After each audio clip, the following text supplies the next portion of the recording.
जो character associated है उस प्लॉट से, निम्रा शाहिद, गौर मुमताज, आमना इलियास, आपकी हिना ख्वाजा, तो वो उस प्लॉट को उन्होंने मेन प्लॉट से ऊपर उठा दिया उनकी अदाकारी से। मास्टरपीस है।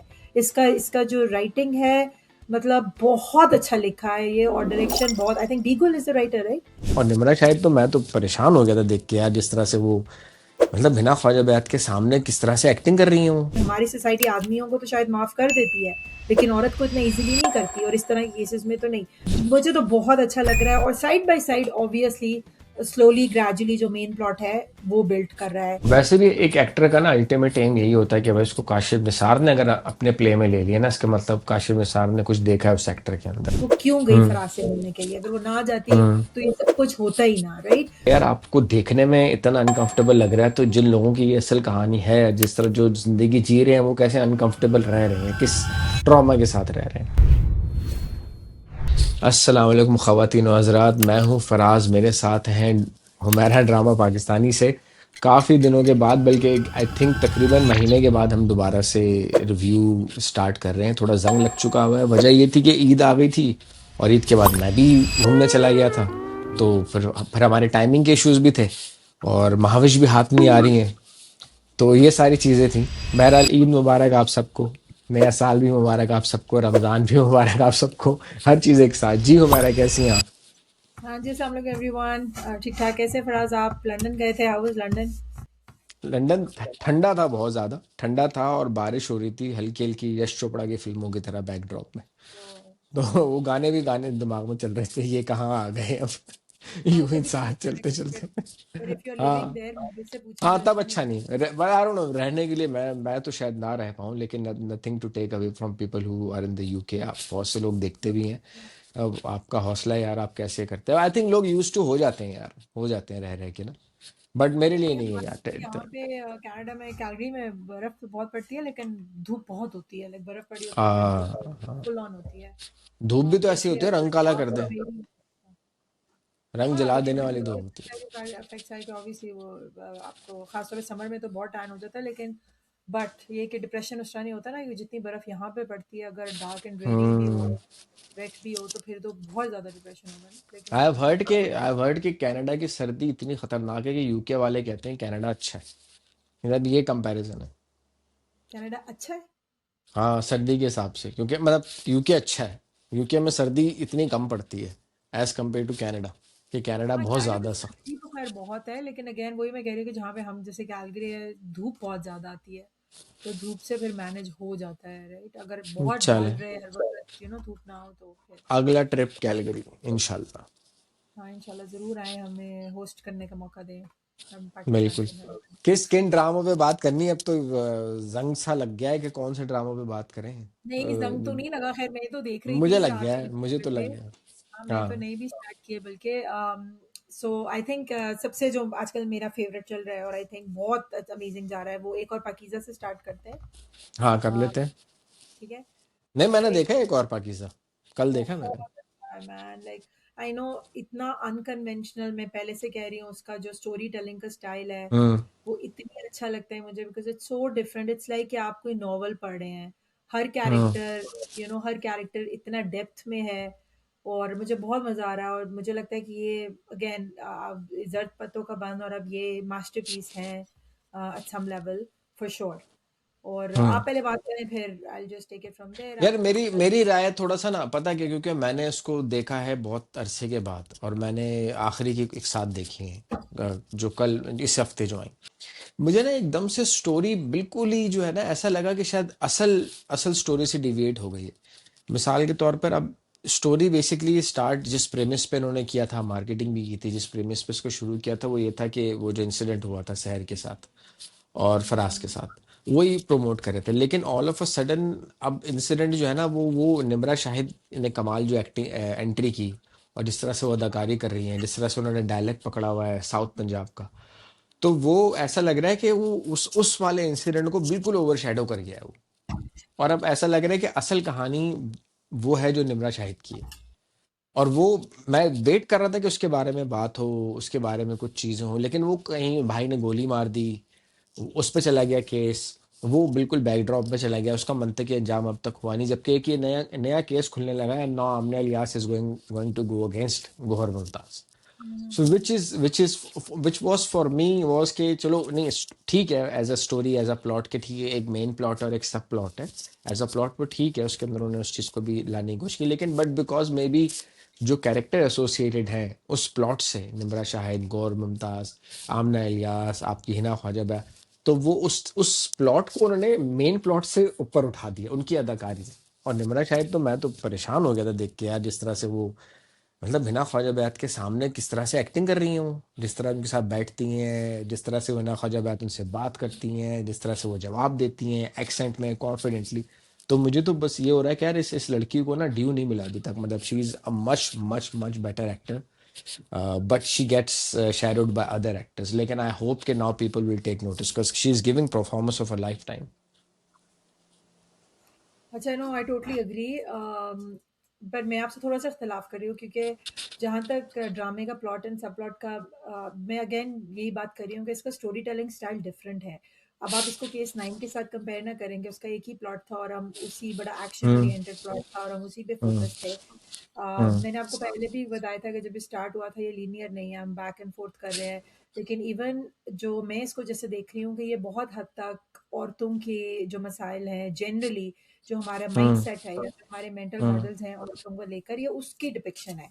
और ये हर कैरेक्टर के थ्रू आपको कहीं ना कहीं उस चीज़ का ग्लिम्स मिलेगा कि हमारी खवातीन, जो हमारी मिडिल क्लास खवातीन है ख़ास तौर पे, और जनरली जो हमारी खवातीन है, what they go through.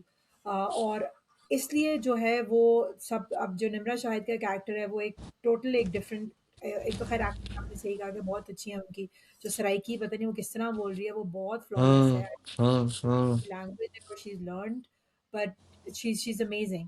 um, अब वो जो कैरेक्टर है बेसिकली, अगेन वो भी औरत पे जुल्म ही दिखा रहा है, but in a different way, in a very subtle way. उसके ऊपर जुल्म हुआ, उसको पता भी नहीं चला, उसका हस्बैंड ने उसको डिवोर्स कर दिया, उसके ससुर ने उसकी जायदाद पे कब्जा कर लिया, और वो बेचारी अभी तक उसको पता ही नहीं था उसके साथ हुआ क्या है। तो वो हम्म एस्पेक्ट है। बयात ख्वाजा का कैरेक्टर अगेन, जिसके हस्बैंड ने दूसरी शादी, खुफिया शादी की, उसके आप डायलॉग सुने, हम्म मतलब क्या हम्म डायलॉग है यार। वो जो लास्ट में वो कहते कि तुम, नम्र शाहिद से जब वो बात कर रही है उस कैरेक्टर से, और वो कह रही कि तुमने तुम आपने बच्चा क्यों नहीं किया, एंड शी सेड क्योंकि मैं खुफिया बीवी थी। बीवी रखना आसान होता है, लेकिन ऑब्वियसली बच्चे नहीं आप कर सकते क्योंकि प्रॉपर्टी में हिस्सा देना हम्म पड़ जाता है फाइनली, हम्म राइट। हम्म क्या वो हम्म भी एक औरत के साथ जो हमारे जाति लोग मर्द करते हैं बैक होम, वो हम्म उसका दिखा रहे। फिर हम्म जो अमन लियास का कैरेक्टर है, एक बहुत एम्पावर्ड औरत है, एक स्ट्रॉन्ग हम्म खातून है, करियर है, लेकिन कहीं ना कहीं उसके हस्बैंड ने उससे छुपाया तो ना, तो उसको अब बाद में एक हम्म पता चला, उसको हकीकत का बाद में पता चला है। तो आप देखो कि हर एंगल से, चाहे वो कैरेक्टर मेन कैरेक्टर हो, सहर का हो, या वो निम्रा शाहिद का हो, या हिना ख्वाजा बैद, या इवन नादिया अफगान का हो, आप देखो हम्म कि पेट्रियार्की किस तरह, वो कहते हैं ना कि हर खिड़की से पेट्रियार्की आपको अंदर आती दिखाई देती है उस घर में। तो आप देखो हम्म कि निदा का जो कैरेक्टर है, मतलब क्या एक्टिंग की, मतलब मैं कहती हूँ कि ये निदा अफगन का नादिया एक वन अफगन। हम्म मोस्ट मेमोरेबल कैरेक्टर हम्म होने वाला है। क्योंकि ये बहुत, आप देखो इसमें बड़ा कॉन्फ्लिक्ट है, इसमें बड़ी डुअलिटी है, इसमें बड़ा पैराडॉक्स है, but the way she does it, it's so good. और एट द एंड उसके अंदर जो एक आप कह रहे हो ना कि जो जस्ट है, एक जो सही इंसान है, जिसको पता है who can differentiate between right and wrong, हमेशा वो बाहर आ जाता है। दो अगेन बहुत हद तक पेट्रियार्की डोमिनेट करी है उस कैरेक्टर को, उसका उसका प्यार टुवर्ड्स हर सन, जब वो अकबर की जो अकबर मोनोलॉग जो आप करता है। करें तो वो मोनोलॉग है, लेकिन बेसिकली हम्म वो अपने हस्बैंड से डिस्कस कर रही है, बट बेसिकली वो अपने आप से बात कर रही है कि जब वो पैदा हुआ था मैंने जिद की थी उसको गुटली हम्म देने की, मतलब छोटी छोटी बातें, राइट। कि अगर मुझे कहा सबसे फेवरेट कौन सा है, काश मैं कह सकती कि सब, लेकिन उसका अकबर है, right. So but at the end फिर भी वो अपने आप से डायलॉग करके फिर भी वो जाके अकबर की रिपोर्ट कर देती है। तो उसका कैरेक्टर भी ऐसा है जो पेट्रियार्की में जकड़ा हुआ है, जिसने पूरी जिंदगी एक तरह के एक कह लेना कि आपके अंदर एक जंग चल रही होती है कि क्या सही है और क्या गलत है, और फिर एक सोसाइटल प्रेशर्स हैं। तो वो कैरेक्टर है हम्म जिसने पूरी जिंदगी उस कश्मकश में गुजारी हुई है। मुझे तो बहुत अच्छा लग रहा है, और side by side obviously slowly gradually जो मेन प्लॉट है वो बिल्ड कर रहा है। अब वो केस तक जा रहा है, पहले वो अब वो डर गई थी एज अ सिस्टर, उसको अपने भाई से प्यार भी है कहीं ना कहीं, क्योंकि वो अपने आप को, तो वो बोल तो रही है अपने उसको, फराज को, कि यार ये वापस ना केस ना करो तो मैं आ जाऊंगी वापस, क्योंकि इस तरह की बात। मुझे लगता है कि कहीं न कहीं वो अपने आप को बहुत एट फॉल्ट समझ रही है। वो कहीं न कहीं वो बहुत गिल्ट में है कि उससे गलती हुई है। वो क्यों गई हम्म। फराज से मिलने के लिए? अगर वो ना जाती हम्म। तो ये सब कुछ होता ही ना, राइट? तो वो पाकीज़ा बहुत एक कॉम्प्लेक्सिटी का शिकार है ज़हनी तौर पर। इसलिए वो फराज के साथ, अब फराज बेचारा वो बैरियर्स हटा के चीज़ों को नॉर्मलाइज़ करने की कोशिश कर भी रहा है। वो उसको एक तरह से मना भी रहा है कि वो नॉर्मल ज़िंदगी जी सकते हैं, लेकिन Pakeezah is not ready because उसको इतना हम्म। गिल्ट है कहीं न कहीं, और उसका वो, और राइटफुली सो, क्योंकि हमारी सोसाइटी आदमियों को तो शायद माफ़ कर देती है, लेकिन औरत को इतना ईज़िली नहीं करती, और इस तरह के केसेज़ में तो नहीं। तो जिस तरह वो स्टोरी को स्लोली ले जा रहे हैं, मुझे बहुत अच्छा लग रहा है, क्योंकि अगेन कोई रश नहीं है। हमें पता है कि केस बड़ा स्ट्रेट फॉरवर्ड सा है, केस किसकी ज़्यादतियाँ हमें सब पता है, लेकिन जो थॉट प्रोसेसेस चल रहे हैं, केस के, कोर्ट के, जो आयु का कैरेक्टर है, जो उसके बाप की थिंकिंग प्रोसेस है, जैसे दो भाइयों का कॉन्ट्रास्ट है, एक हम्म। कितना हम्म। प्रोग्रेसिव है, एक उतना ही कंजर्वेटिव है, तो वो hmm. That shows the reality of our society from every angle, from every aspect. इसलिए मैं कह रही हूँ कि ये मास्टरपीस है। इसका इसका जो राइटिंग है, मतलब बहुत अच्छा लिखा है ये, और डायरेक्शन बहुत, आई थिंक बीगुल इज द राइटर, राइट? और काशिफ निसार हाँ डायरेक्टर हाँ। है। बहुत अच्छा है, बहुत amazing. It's not an easy play to write, it's not an easy play to direct, and it's also not an easy play to watch. It makes you uncomfortable. क्योंकि मैंने जब देखा ना, तो मुझे माहौल बना के देखना पड़ता है, कि पहले मुझे थोड़ा उस जोन में जाना पड़ता है। अगर ओ या, मैंने कोई हाँ, हॉली पॉली या कोई मैंने कॉमेडी वाली चीज़ें देखी होती, तो मैं थोड़ी देर के लिए अपने आप को रोकता हूँ, फिर उसके बाद ये ड्रामा देखता हूँ। और ना भी देखा हो ना, अगर ना भी करूँ, तो खुद ब खुद ये ड्रामा आपको मूड चेंज कर देता है। यू स्टार्टेड ऑफ कि यार यार ये इतना मुश्किल है, मैं नहीं देख रहा, फिर आहिस्ते आहिस्ते you get involve in it. So I think that's what the team wanted us to feel. They wanted us to feel uncomfortable, they wanted us to feel that anxiety, they wanted us to know कि यार आपको देखने में इतना uncomfortable लग रहा है, तो जिन लोगों की ये असल कहानी है, जिस तरह जो जिंदगी जी रहे हैं, वो कैसे अनकंफर्टेबल रह रहे हैं, किस ट्रॉमा के साथ रह रहे हैं। तो अगेन अभी तक तो पिक यही है, इस पूरे अभी तक जो ड्रामे आ रहे हैं, वो इसमें एक और पाकीज़ा जो है पिक जा रहा है। मुझे एक बाकी आप बात बताएं। कहनी कि Sehar I think is one of very rare artist हमारे, जिसको इतनी यंग एज में इतने मास्टरपीस कैरेक्टर मिले हैं परफॉर्म करने को, और उसने हर कैरेक्टर के साथ पूरा इंसाफ किया है।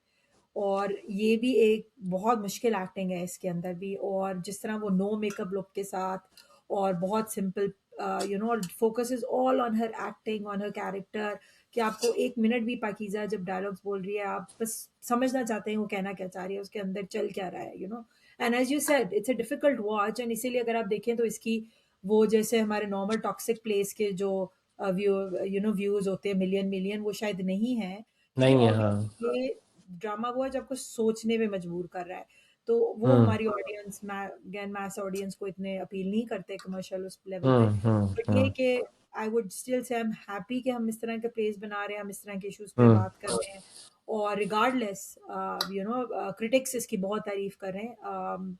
तो मतलब बहुत अच्छा है। I am so happy that we, I mean we are watching this play and this is happening. नहीं, वैसे भी एक एक्टर का ना अल्टीमेट एम यही होता है कि भाई उसको काशिफ निसार ने अगर अपने प्ले में ले लिया ना, इसका मतलब काशिफ निसार ने कुछ देखा है उस एक्टर के अंदर, वरना वो हर किसी उल्टे सीधे एक्टर को लेते भी नहीं है। तो आई थिंक यही बहुत बड़ी सनद है सहर खान के लिए और नमीर खान के लिए भी, कि भाई उनको इस मुश्किल रोल में काशिफ निसार साहब ने सेलेक्ट किया। तो नमीर ये था खान, एक और नमीर पाकीज़ा, खान हाँ। मेरे अपने फेवरेट हैं। एक बात है, सॉरी अभी बात हाँ काट रही हूँ। हाँ, नहीं नहीं नहीं नमीर नहीं करें। खान एज़ फराज़, मतलब यार कितना कितना नेचुरल फराज़ है। Who could be better hmm. Then Namir Khan as Faraz, right? ढल और गए वो उस कैरेक्टर में।